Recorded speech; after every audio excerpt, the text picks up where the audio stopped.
Kia ora koutou, no mai haere mai, and welcome to Mahi Matters, New Zealand's employment market update. And today we're talking about workplace fatigue crisis and how it hurts your business. So is your business unknowingly paying the price for fatigued employees? This week we're joined by Claire Day, Director at CultureWise, to discuss the impact of workplace fatigue and why it's becoming a growing issue for businesses. How can fatigue affect your business's productivity and morale, and what are some of the early warning signs to look out for? Also on today's show, is Auckland preparing for a hiring surge? We'll explore our latest job opportunities across New Zealand, and lastly, we'll reveal our social media insights where we ask, is New Zealand the next digital nomad hotspot? Okay, let's jump into things. So last week, our recent survey revealed that 66% of Kiwis cite job burnout and work fatigue. The demands of the modern workplace can surely take their toll, often in ways that go unnoticed until the productivity dips and motivation wanes. With shifting expectations, high workloads, and evolving work environments, employees may be experiencing fatigue without clear warning signs. So is workplace fatigue creeping into your team without you even realizing it? And what can we do about this? To discuss this further, we're joined today by Claire Day, Director at CultureWise. Welcome, Claire. Thank you. Now, as I said, with 66% of Kiwi workers stating that they are experiencing burnout and workplace fatigue already this year, what do you think are some of the main causes behind this statistic and falling well-being? And are there any kind of specific factors driving the trend? I think before we just get into the causes, I'll just quickly talk about some of the terms that we use, because they're often used interchangeably, but they're not the same. So when we talk about burnout officially, according to the World Health Organization, that's specifically a work-related phenomenon where you've got chronic workplace stress, which isn't successfully managed. So that's leading to fatigue and exhaustion and disengagement.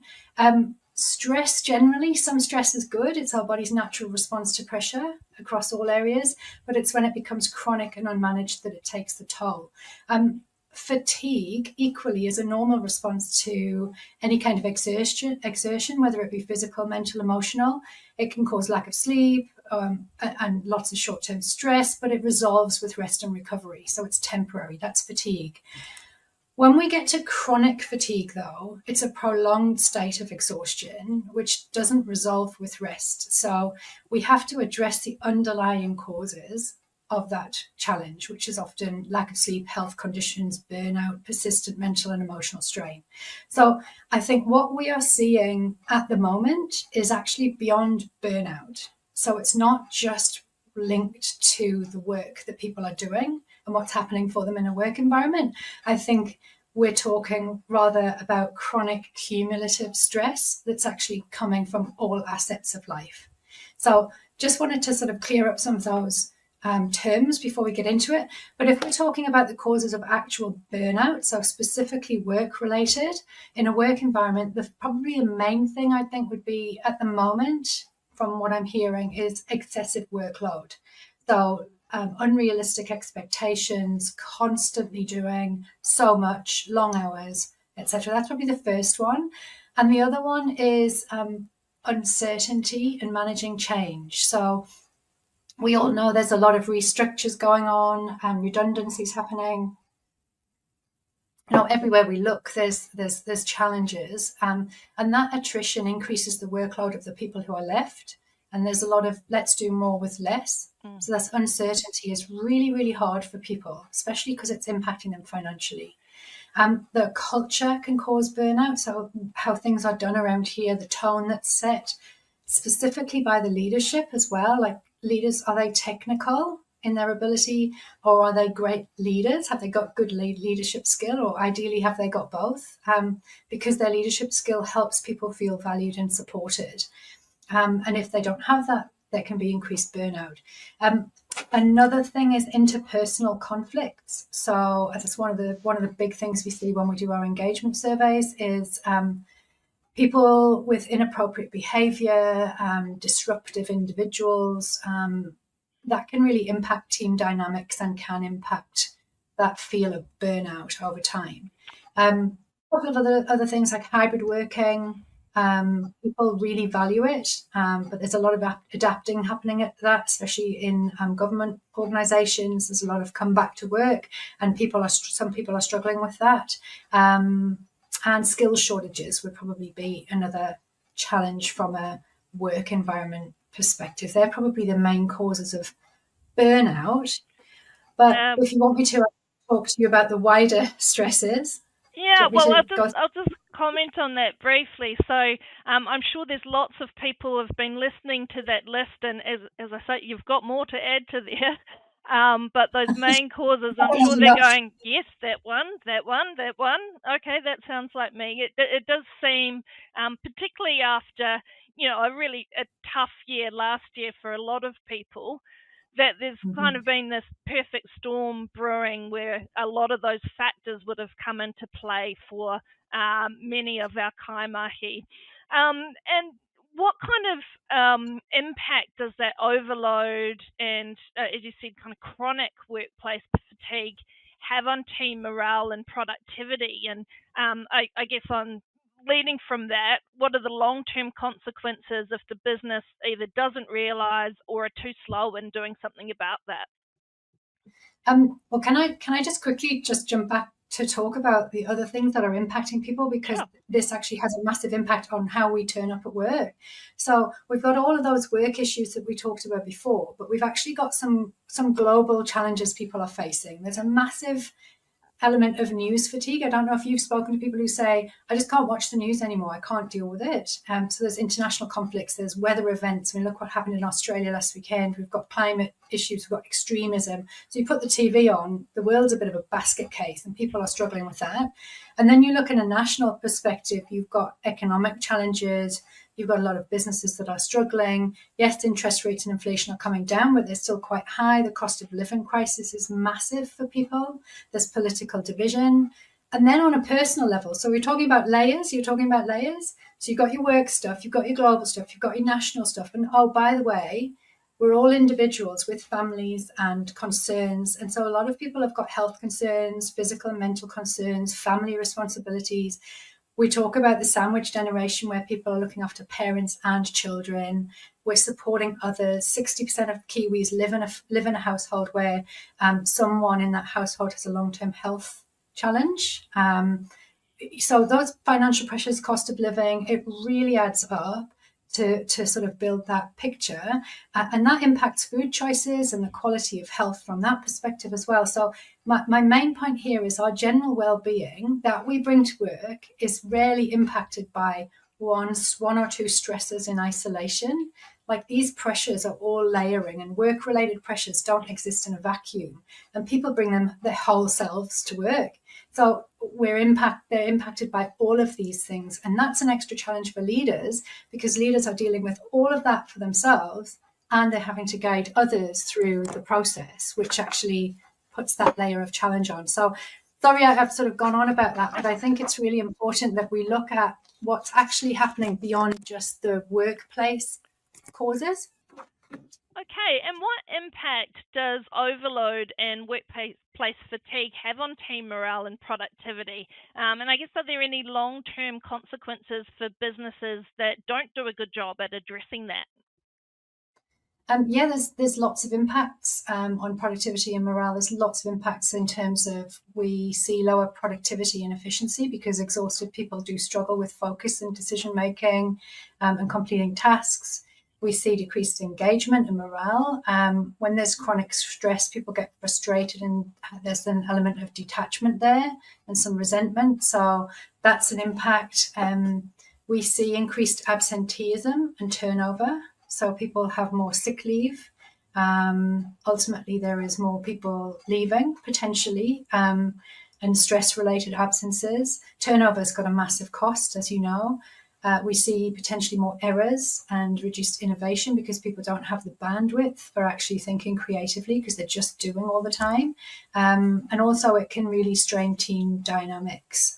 So people can be a bit short with each other. It increases tension and impacts the trust between the team. So it's not just retention, though, it's attraction and the business's reputation. Lots and lots of benefits of being well and engaged. Gallup did a meta-analysis in 2023 that showed that companies with high engagement and well-being have 23% higher profitability, 10% higher customer advocacy, and 18% higher sales. So the key takeaway is there are significant consequences if you don't address it and some real positives if you do. It's not just the right thing to do, but it actually is a business strategy that for long-term success. Yeah, definitely a win-win.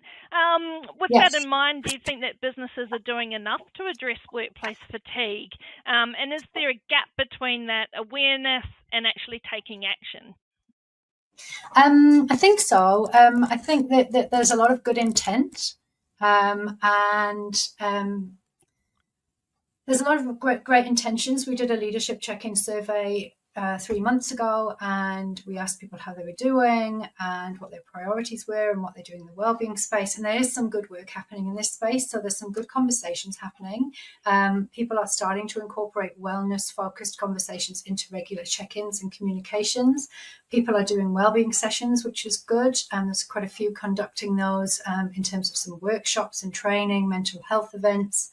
Some are online, and I wonder how much they're actually being used, but the face-to-face ones are actually where people sort of have to go. That they seem to be working well. Flexible working is widely offered and valued, and that's really appreciated by people. There's things like EAP programs, health-related perks, physicals, eye tests, subsidized gyms and insurance. So there's stuff happening, but when we do our wellbeing and productivity surveys, we see consistently that about 60% of the words that people are using to describe their well-being are actually negative. So clearly there's a lot more that can be done. In the Leaders Check-in survey we asked 46 leaders at the end of November last year how they were doing. We gave them, how was 2024 for you? And we gave them 5 options: really struggled, neutral, good, and great. Not one of them had a great year, not one out of all of those leaders. And these were senior leaders. So the vast majority are struggling. 50% are good, but the vast majority of the rest are struggling, and nobody was great. So they're just doing what they can to keep their businesses going. There's a lot of pressure on leaders. They're just dealing with what's in front of them and the financial targets they've got to reach. So it's really difficult for leaders to prioritize sometimes a wellbeing focus as a strategic initiative when they're knee deep in their day to day. But there is definitely stuff happening, but there's definitely a lot more that can be done. Yeah. Well, I'm sure, as you said, it's a complex issue, and also in the last year that we've had, it does feel like things are piling up. So I'm sure there will be leaders and managers going, "Oh, I'm probably one of those people or businesses that could do more." So what's some advice for them if they want to do better, but perhaps don't know where to start? What are some of the things that can be done? Okay, lots. So it'll evolve, obviously, but the key things are you have to make it a strategic priority. It's got to be a business strategy rather than a nice to have. It's got to be a leadership responsibility rather than just an HR initiative. So I think that's the first thing. The second one is actually investing in it and starting, I think, with your leaders. So your people are your biggest assets, especially your leaders. They cost you the most. And we want them to be role models for well-being. Not that they have to be perfect, but that they can increase their own awareness and learning about what 2 or 3 things that will turn the dial for them individually. So make it a priority, invest in it, look at your leaders, focus on workload management, because that's such a massive big issue from a work perspective, from a burnout perspective, is have constant conversations with your teams around prioritization, managing their workload, and get feedback from them about what's working. The fourth thing would probably be transparency. So being really transparent about what's happening. This job security thing is really, really real for a lot of people. We want open, clear, honest communication about job security, future goals and plans, etc. And really listen to what people need there, and continue to support mental well-being and resilience training, encourage proactive well-being. People need to take ownership for themselves of their own well-being. So sometimes it's just the little things like understanding what blood tests are available or what health checks are available. With the work we do, we provide all that kind of information, so it's easy for people to get access to the knowledge they need to make little changes. And also focus on productivity and accountability. So encourage teams to be responsible for their own productivity. And what do they need from you? What feedback can they give you to work through issues that impede that productivity? Let people have ownership for that. I think they're probably the key things. Yeah, that's excellent. Some practical advice there. And as I said, sometimes you just need to, you can get a bit overwhelmed by a problem. So knowing something that's in your control that you can start with, and some great ideas there. Yes. I guess on the flip side of that, what are some of the biggest misconceptions around workplace fatigue? That it's not chronic when it is.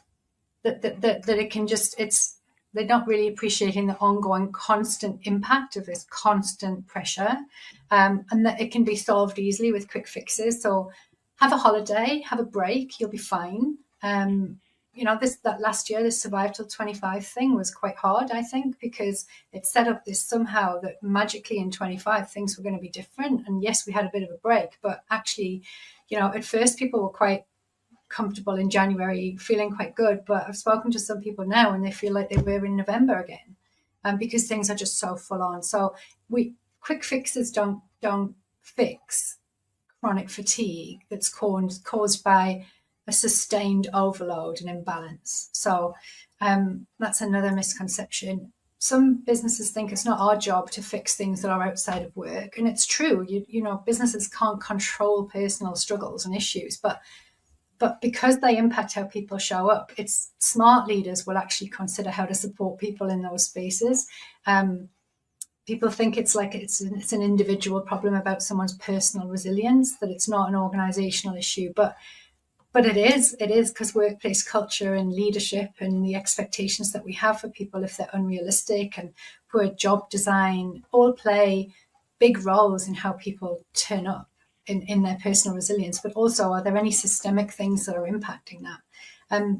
Probably the last one is some people are just lazy and they're just using mental health as a sort of excuse. And there are always going to be some disengaged people who exist, but most people do want to do a great job. And chronic fatigue can erode the engagement of the well-being of the most engaged people.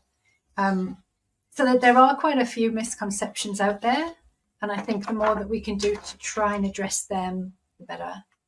Yeah, and as our understanding and awareness of this problem improves, how do you see the conversation around workplace wellbeing evolving over the next 5 years or so?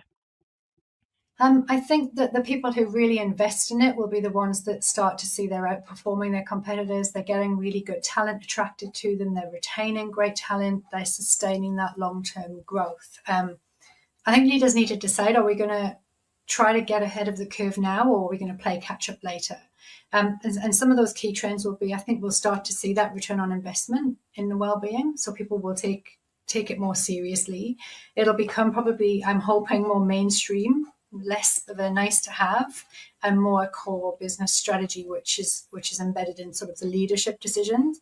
I think we should get more recognition of the external stresses that people are dealing with, like caregiving pressures, cost of living crisis, that kind of thing, and more personalization. I think over time, like what we do is supporting people and tailoring the insights that they're getting and having for themselves, to really make the changes for themselves that they need, because everybody is different. But also I see it more data driven. There's going to be more AI involvement, more maybe wearables, that kind of thing involved. And just hope that leadership training increases the focus on all of those good things, on resilience and well-being and emotional intelligence, so that we create environments where our leaders actually make people feel really valued and supported as a whole person, they're not just what they do at work. So companies that can embed all of that into their culture and their strategic priorities, I think, will be the ones that thrive in the future. Because when the people thrive, the organizations thrive. Yeah, absolutely. And of course, culture-wise, obviously you're there to be able to help businesses create a more engaged and productive workforce, help them with these complex issues. Finally, what kind of key messages would you like to leave leaders with?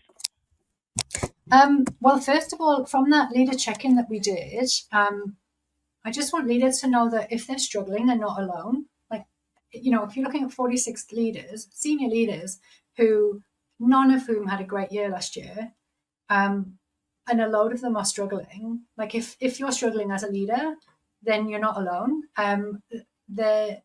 That's really important. And also that people carry a lot of unseen challenges. There's a lot of people trying to be swans. It all looks great on the top, but underneath it's all going a bit crazy. So be kind to people and take a breath before responding. I was speaking to a client just this week about how a lot of people really do need to think about not just immediately responding to each other, rather just take a breath and sit back. Because we've got a bit of a pandemic of tiredness going on. It's the most commonly used word to describe how people describe their well-being. And stress comes from all those multiple sources. So engagement alone isn't enough. Like, if we talk about engagement, we see that as well as being willing. Like, engagement is your emotional connection and commitment to your company, so you go the extra mile. Engagement isn't enough anymore. You need to be willing, but you also need to be able, and able is the well-being piece. And that's where I think if you put it together, you've got a much stronger approach going forward, to maximize that productivity and growth for the company. So just help people to take ownership of their own health and their own well-being. We do engagement surveys, we do well-being productivity programs, to help people to do all of those things that we've talked about. And I just want to thank you as well for the opportunity to speak to you today and to get some of these ideas out into the open and get people thinking more about it. So thank you. Oh, no problem. Thanks for coming on the show. And the details for Culture-Wise, if you would like some help from Claire and the team, seems like a good idea, are on the screen there so that you can get in touch directly as well. Okay, let's move on and have a look at the social media polls this week.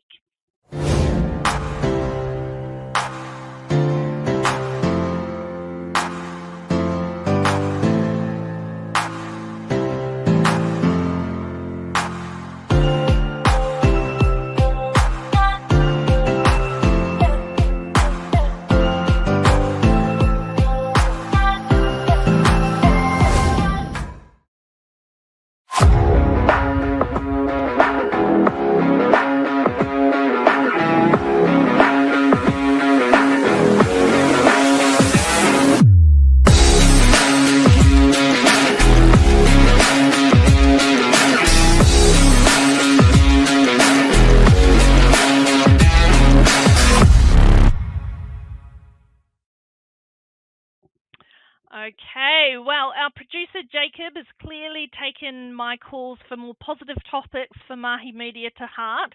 So here's a good one to brighten up your day. So, according to a recent Auckland Business Chamber survey, nearly half of employers in Auckland are planning to hire new staff this year. So fantastic news.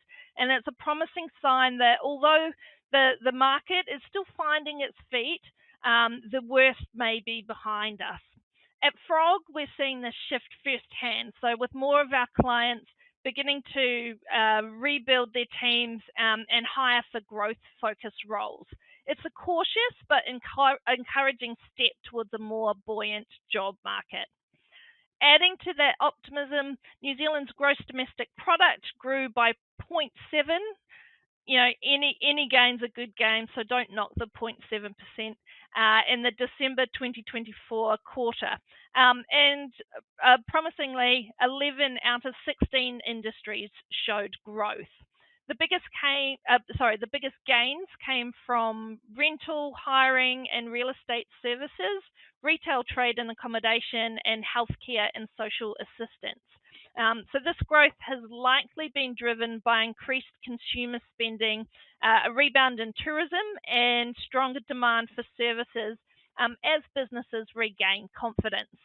Higher international visitor numbers have also contributed to increased activity in tourism-related industries, obviously such as accommodation, hospitality, and transport. Now, the survey also points to an upswing in overall business confidence, with fewer employers expressing negative sentiment and a decline in those who are expecting stagnant or falling revenue. So, although it's not all smooth sailing, so 76% of employers still anticipate rising costs over the next 12 months.